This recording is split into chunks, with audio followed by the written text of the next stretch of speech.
Hey everybody, Alex Newman here with the New American, and with us is a very special guest. I've known about him and his work for a long time. We share a mutual friend in Charlotte Iserbit who very highly recommends his work. He is John Klyczek, and he does many things. He's a university professor. He also has written an incredible book called School World Order on the technocratic globalization of our indoctrination system masquerading as an education system. And he really has insights that I don't know of anybody else who has discovered these things and come up with these things. It's really a fascinating story. So, John, thank you very much for being with us. And I want to start off talking about an article you did in unlimitedhangout.com. That's Whitney Webb's website about UNESCO Study 11 to UNESCO 2050 and the intersection with Project BEST and what they're doing with our education system for this fourth industrial revolution. So there's a lot of terms there that are going to be unfamiliar to people, but walk us through, where we came from and where we're going when it comes to education. Okay, so with UNESCO Study 11, that actually has sort of starts prior to the 80s. Really, it comes out of some studies done in the 1970s, in particular one called Development of Educational Technology in Central and Eastern Europe, Division of Structures, Content, Methods, and Techniques of Education. And in that piece, we're looking at how the centralized statecraft of the Central and Eastern European communist nations were ideal for implementing education policies at the national level. Shortly thereafter, in the early 80s, the UNESCO Study 11 came out, and it's called New Technologies in Education, and it's looking at the emergence of information technologies.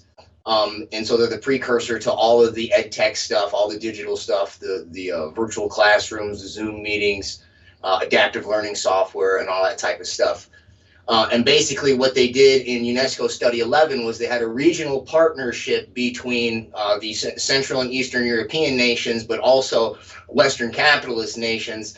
And basically what they did was they wanted to use the Western capitalist nations and their multinational corporations to set up the global ed tech infrastructure across all of those national boundaries, but then to integrate that centralized statecraft of the communist nations at the national level through those multinational ed tech products.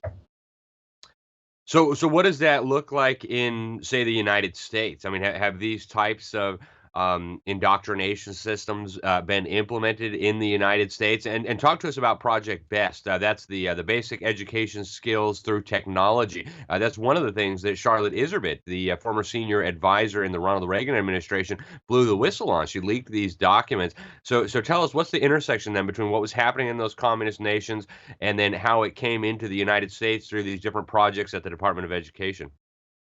So Project BEST is basically our domestic version of the various Study 11 projects. So as I mentioned, there's that regional partnership, and I've got several white papers that I got from Charlotte's house when I visited her. She let me go through her archives, and that's how I even discovered UNESCO Study 11. The project was given to her by somebody named Lawrence P. Grayson. He was the UNESCO liaison with the United States Department of Education under Assistant Secretary Donald Sinise.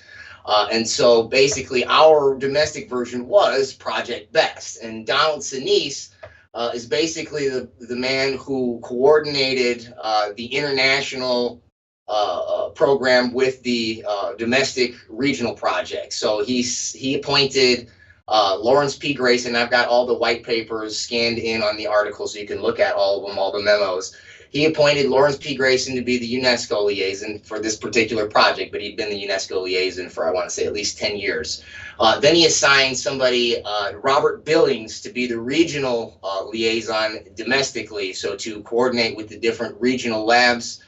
And then he also had Arthur Melmid be a liaison with the OECD at the time. So the OECD was trying to come up with standards for the actual technologies, sort of the way that we have like standards in traditional engineering and electronics, so that way you could use those multinational companies across the various borders. So Donald Sinise was directly under T.H. Bell. It was T.H. Bell who signed who basically oversaw the entire Project BEST. And you have Sinise coordinating UNESCO Study 11 with the OECD and the regional liaison in the United States. And as Charlotte mentions, Project BEST, Basic Education Skills Through Technology, is basically where through public-private partnerships, they were to replace academics with workforce training implemented through Skinner box computers, which is operating conditioning psychology, teaching you basically reflexes, what to think instead of how to think. Yeah, and that's so critical to understand, guys. What's happening here is a fundamental shift in what education actually is. It used to be about teaching you how to think, how to process, how to consider different information and come to sensible conclusions. Now it really is, he talked about the Skinner boxes from B.F. Skinner. It's a conditioning system where you're exposed to a certain stimuli and you're expected to then give the desired response to that stimuli. It's really, to put it simply, it's like being trained like a circus animal, right? When your trainer does this, the tiger's supposed to jump through the flaming hoop or whatever. That is now what is taking place in our school systems. So in the last 3 or 4 minutes we have left in this segment, we've got to go to break in a minute, John, but tell us about how technology has been used to facilitate this transition from real education to this kind of behavioral training. And then when we get back on the other side of the break, we'll talk about the big picture, the great reset, and where this is all going to end up. Okay, so some of the main companies that you can find in the UNESCO Study 11 white papers that coordinated with the United Nations was Microsoft, Apple, and IBM. So you can kind of put all three of those together. You have Apple is going to give you your hardware to where you're going to plug in something like your Microsoft Teams, which is your virtual classroom. And then that can be supplemented with IBM's Watson, which is artificial intelligence, but it has an adaptive learning component. Adaptive learning is the modern version of the Skinner box technology. So B.F. Skinner, he took all those puzzle box experiments from E.L. Thorndike, in other words, those animal experiments with the rats in the mazes. He applied it to people by adding 4 quadrants through the punishment and reward system. And then he took that principle and he put it on analog teaching machines back in, I want to say, the 60s. And instead of, digital windows clicks on a mouse, you had gears and wheels. So basically put learning stimuli on a reel of tape, and then the student's answers, short answer, multiple choice, etc., is going to be his or her response. So that's your stimulus response mechanism, which is the basis of behavioral psychology, going back to Wilhelm Wundt. And basically you just take that. He even had some of those machines programmed where it would dispense chocolate if you got a right answer. So even the reward system was plugged into it. So you can see some of these models on the Smithsonian Institute. They've got pictures of them. It kind of reminds me of the old Viewmasters, where the Disney used to have the Disney pictures on a wheel, and you click on the slide and then you get a different picture. But you just put your learning stimuli, question, answer, and then your response through whatever you scribe on that piece of paper. So you just take that and you put it into the digital system today, and you've got, it can be a little more, I guess, more personalized with the algorithms are more sophisticated, maybe more interactive because you have like videos and other graphics. But that's basically how all those companies that worked with UNESCO are going to implement or provide a suite of platforms that implements that Skinner box technology. Wow, it's so interesting. And you can see that everybody's got a vested interest here, right? All the big technology companies are making huge profits from this, selling all this technological education technology to the schools, to the school districts, to the governments. You've got the governments thinking, hey, we can train a perfectly compliant citizenry to do exactly what we want, when we want. We can give them the right attitudes, beliefs, behavior.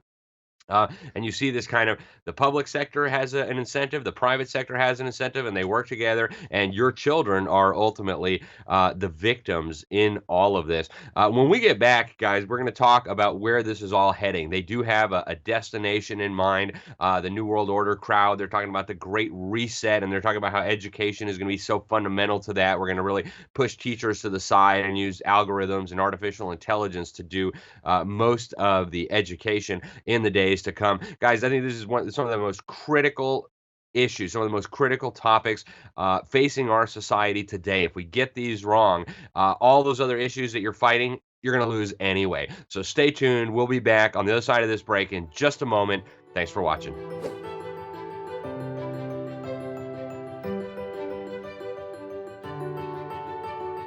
Hey, everybody. Thank you for sticking with us. I'm Alex Newman with the New American. If you're hearing us on AM, FM radio, or you're watching us on YouTube or Rumble or any of the video platforms, thank you for staying with us through the break. With us, we have a very special guest, Professor John Klyczek. He has written a book on school world order, and he's just done a phenomenal investigative piece. A whole bunch of, I've been researching education for over a decade. I learned so much from this man's article on what was going on through UNESCO's Study 11 and where this is all going. John, before the break, we were talking about the technological systems, the shift in education. Tell us now, where are we going? What are the great reset people talking about doing to education? And what is the ultimate objective? What's the end destination from all of this? So one of those terms for that great reset is basically to usher in this fourth industrial revolution. And in some of the files that Lawrence P. Grayson gave to Charlotte, you had some law journals in there, one of them by Naisbitt, John Naisbitt, who wrote the Megatrends book. And in this piece he wrote for the American Bar Association, he was basically saying that we need to revamp laws so that we can usher in what he called the information revolution, or the information technology revolution. In other words, the fourth industrial revolution. So all that IT stuff was just to sort of lay the groundwork. Now that we've got all that stuff sort of plugged in, the goal is to create basically an Internet of Things that plugs into an Internet of Bodies through blockchain platforms, through these COVID passports, which on the blockchain distributed ledger is going to integrate eventually not just your electronic health records, but it can incorporate everything from criminal justice records, workforce certificates, education records. And that'll be plugged into, again, the Internet of Things, Internet of Bodies, and that means basically transhumanism, interfacing human beings with technology to monitor basically everything you do and everything you think all the time, and to restrict public access or access to the public square based on that in what we could call a social credit system. So basically importing that Chinese social credit system over here, which has been heavily invested in by a lot of these multinational corporations that are over here in the West. So what does the future look like for humanity then? I mean, and everything he's saying, folks, we've got the proof of this. I mean, you can go read Klaus Schwab, the head of the World Economic Forum. You can go read his book on the Fourth Industrial Revolution. He openly says in there, we're going to stick microchips and we're going to fuse them with your brain. We're going to be able to read your thoughts. You won't need an iPhone anymore because you'll be able to just transmit your thoughts directly into the Borg, if you will, the technological systems. This is not speculation, guys. This is what they themselves are calling for. You guys have seen a lot of this if you watch this program regularly. John, so what does the future of humanity look like at that point? I mean, what happens to, for example, our liberty? Do we get to keep free speech? Do we get to keep self-government? What does the future of humanity look like under this kind of technocratic system where we're fusing with computers and really the AI and all the rest of it is making so many decisions that formerly were made by human beings? Well, I mean, I hate to say it, but another term they use besides transhumanism is post-humanism. And the only other time we use the root of that word is when we say something like posthumous, or in other words, posthumous, which means dead or death, right? So basically the end of humanity as we know it. It's the end of free thought. It's the end of self-governance. As I demonstrated in my book, and this was before COVID, I had seen that the suite of various technologies was going to basically data mine the totality of your biopsychosocial metrics. So we talked about the Skinner box, that's your cognitive behavioral algorithms.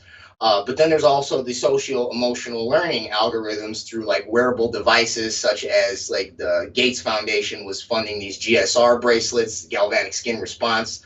And then you have other facial recognition platforms. You had Betsy DeVos with NeuroCore, which is similar to something called BrainCo, which is a Chinese company funded by, or that was helped develop by some Harvard people. And that's another one of these EEG helmets. And there's a Wall Street Journal piece where they actually filmed these little kids in China in the classroom with these EEG devices on, and it measures, are they paying attention? Do they like the curriculum? Are they exhibiting emotions that might be resistant to the curriculum? So that's the emotional algorithms. And then there's also something called precision education, which mirrors something called precision medicine. And that's the basis of all of these gene therapies that we're seeing that are basically these vaccines. And so you've got all three, the cognitive, behavioral, the emotional, and then actually DNA based. Oftentimes they want to plug it into like a genetic based IQ. And so that's the total scope of, if we want to think about it from a classical perspective, that's your ethos, logos, pathos, your thinking, feeling, and then your will or your character. So if they get that in and it's plugged into a blockchain, and you have to carry this device around that's got those records, and it's going to basically permit or restrict access to the various institutions of the public and private square. I don't, the Chinese say something like, you won't be able to move an inch unless you can demonstrate that you're quote unquote trustworthy. So that's what it looks like. I like to be a little hopeful that somehow we're going to get out of that. But if that goes to that place, we're looking at basically post-humanism more than transhumanism. Folks, I hope you're paying attention. This is the issue to end all issues, right? Your gun rights and your religious liberty is going to be meaningless in a post-human era, okay? These are very, very serious things. These are real things that you won't hear about it on the fake news. You won't read about it on the front page of the New York Times or the Washington Compost, but these things are happening now, folks. They're training your children like circus animals, like farm animals, like livestock to be pets in this technocratic post-human era. And I recognize that sounds crazy, but it is documented. You need to go read John's article. John, in the last few minutes that we have left, give us some hope. How do we get out of this? How do we prevent this massive machine that's got the biggest corporations in the world and the most powerful governments in the world? How do we stop this machine before it destroys humanity? Yeah, I wrote my book because I'm a public educator, and I tried to make a defense of public education. I tried to, defend the elected school boards, and tried to, call for a return to actually participating in that electoral, that public process. But I'm inside of it, and I've been to a lot of these board meetings. I've shared them. A lot of this stuff. I even explained about the social credit system. I sent documents. And I was the only person that voted no on some of the new technological contracts that are going to plug into some of these platforms. I did a video on my YouTube. It's called it's about Immunitrax vaccine passports and how it plugs into adaptive learning. So if you want to check that out without me digressing too much, but I say that to say that I don't know that either the public education or the the public-private charter schools is going to be the answer. I mean, you're going to have to try to find ways to opt out of both systems. It seems like a lot of the private schools are going that route as well. Although I've seen some private schools that are actually not pushing some resistance to this whole Great Reset COVID agenda.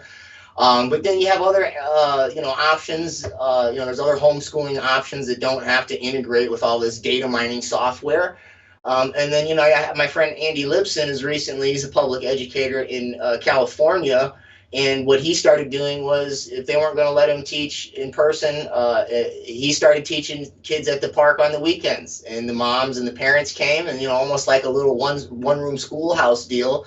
Maybe that's an option. Maybe people just start to go and have organic learning experiences in all sorts of venues outside of these institutions. The other thing I could say is that we have to also opt out of the commercial end of these technologies. So we've built this infrastructure in a lot of ways by living on our phones, and I'm sure you've seen parents at the grocery store somewhere, and they give their kid the device as a babysitter. So until that ends, and until people are willing to find other people that they can connect with, and create these other spaces where they can have some organic learning, I don't know what other options we have. I know that's not exactly like a 10-point plan, but I think that's where we start. We build those relationships, and ideally we try to go back to classical learning and rely on things like formal logic, and not so that we can learn how to spot these contradictions in their propaganda.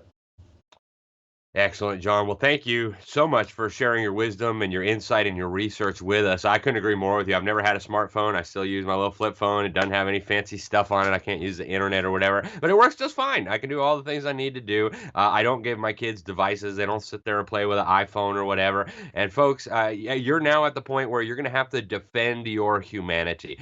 That's how serious this is. So go check out John Klyczek. His book is School World Order. You can find his articles over at Unlimited Hangout. Stay tuned. We will be back with more. Thanks, folks, and God bless you all.